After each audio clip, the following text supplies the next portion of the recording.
What's up, guys? It's Don from Motoring Meltdowns. Just want to give you a little rundown on the old 94 Firebird here. It is a Formula.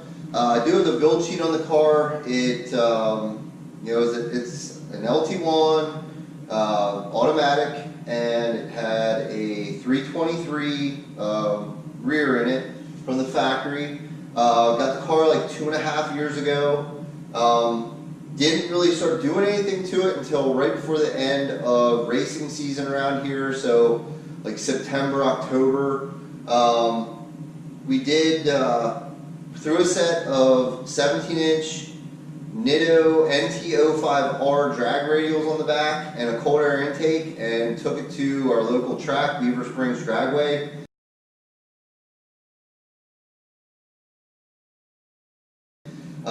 I do have some time slips here. The car went a 1435 at 95 miles an hour with the modifications, just the tires and the cold air.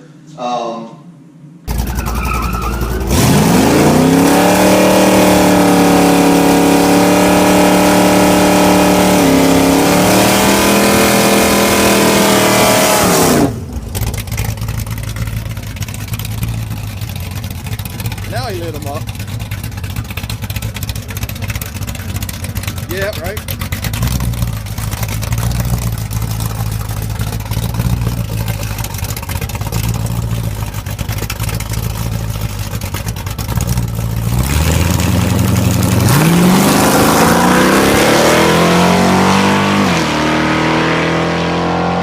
And then it was like a frenzy. I hadn't drag raced in a long time. I used to do it when I was a kid.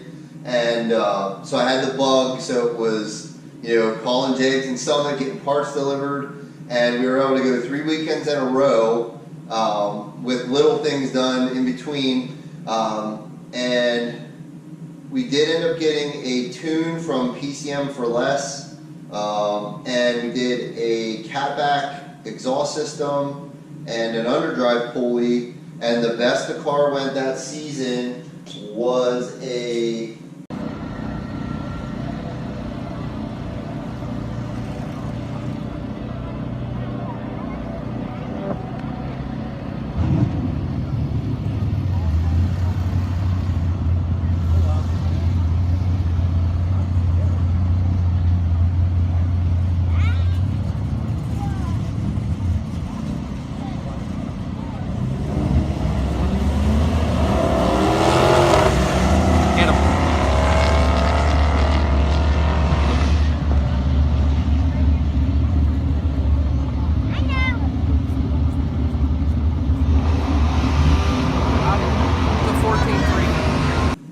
$1389 at 98 miles an hour, which I thought was pretty cool. It picked up a lot. Leather interior car, power seats, complete, stereo system. Everything was in the car. I was driving it back and forth like an hour and 10-minute drive round trip. So let me see. It did pick up a little more than that. That season, looks like 1379 was actually my best time. But, so over the winter, I'm itching now, I got the bug. So over the winter, I got a set of 15-inch race stars, put ET, I think it was a 275, 50, 15 on the back, the Mickey Thompson ET Streets. And then just whatever on the front, like a Volkswagen Bug size tire on the front.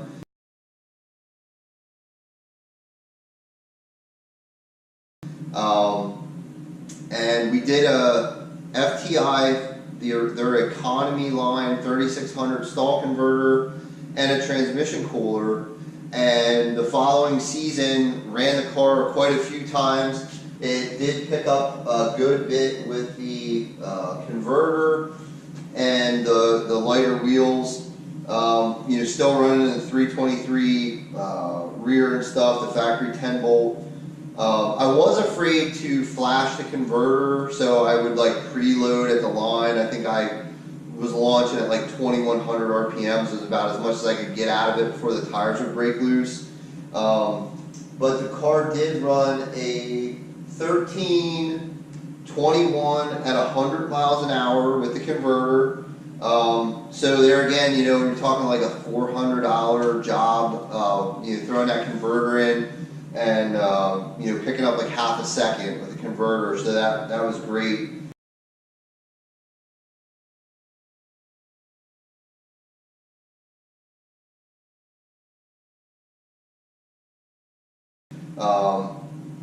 Made a big difference. I think the only other thing I may have done, no, that time it was with the air conditioning and all that stuff still in it. So later on that season, towards the end of the season, I got a set of pace setter ceramic coated headers, new plugs, you know, new, like I think we ran like a Jacobs spark plug wires. Did the whole over the valve cover routing with the spark plug wires and an MSD coil, and I did remove the air conditioning, all the EG, like the EGR valve, the small pump, all that kind of stuff was torn out of it.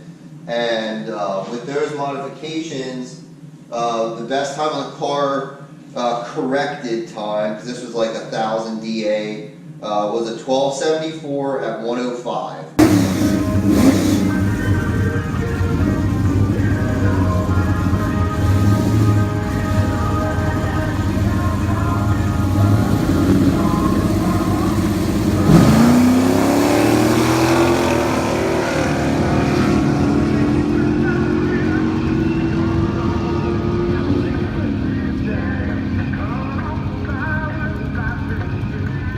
So that wasn't this past racing season, that was the season before.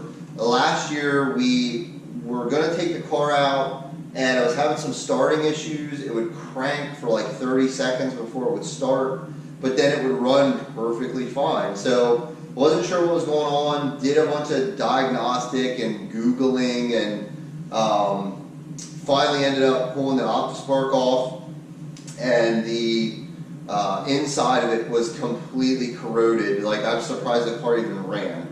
So we put an MSD OptiSpark on it with the vented cap, and I did also change, I did the throttle body bypass. I'm sure you guys are aware of that. So I did that. You know, a lot of guys say, you know, significant, at least on dyno runs and stuff. I've heard stories of 9 or 10 horsepower gain from doing that. So that's done now, and we did swap the wheels to this Jegs wheel. Went with a 17 in the front, and we are running a 275/60 15 in the rear now. I just like the look of it better.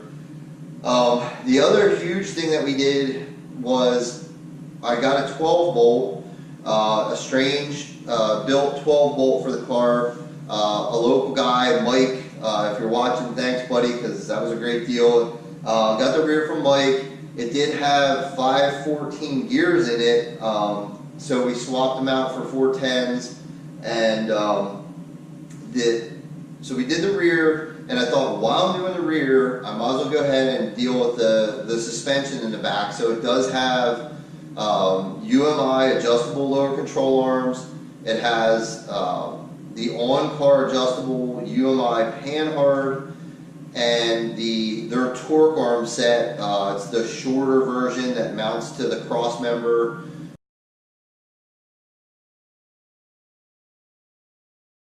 So I'm really hoping, between all of that stuff that's been done since the last time the car ran, and the fact that it has no interior in it now. It did have a full leather interior. Now it has no carpet, no seats. We tore everything out, and it does have one Kirky seat in it now. I'm gonna do a video. I know a lot of guys run the Wolfcraft brackets. I don't know. I've never seen them. I don't know. You know, I'm sure they're nice, but at $100 a seat, I just used the factory seat sliders, and I had to use some box steel and make two little angled spacers basically to go between the seat and the seat bracket, but it sits in there just like the factory seat. It moves back and forth. So I'm going to do a video shortly on putting the passenger side Kirky in, just to give you guys an idea of what's involved with using your factory seat brackets. The other thing is that I got 5-point harnesses to put in the car, but I have nothing to hook them to. And I see guys on, you know, forums and stuff all the time talking about, you know, does somebody make a harness bar for these cars? And I haven't found one yet. So I have everything here to make a harness bar. I'm probably caging it this year anyway, but I'll throw one together and hopefully be able to give you guys some detailed measurements and stuff on what I used, just for guys that don't really feel like, you know, tearing their whole interior up to put a cage in. So there's going to be a lot more videos on this car to come, as long as I don't grenade it in the driveway before I get it to the track. You're definitely going to see some videos, you know, at some of our local drag strips. I'd like to definitely, you know, my home track is Beaver Springs Dragway. I'm also going to try to get the Cecil County Dragway and South Mountain Dragway. So stay tuned for that stuff.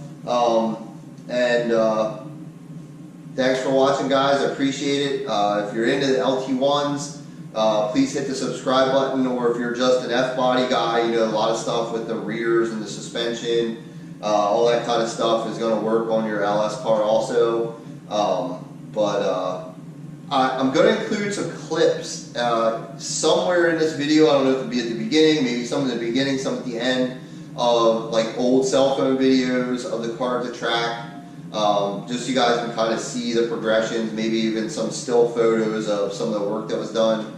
But there again, thanks a lot for watching, and please hit that subscribe button. Thanks.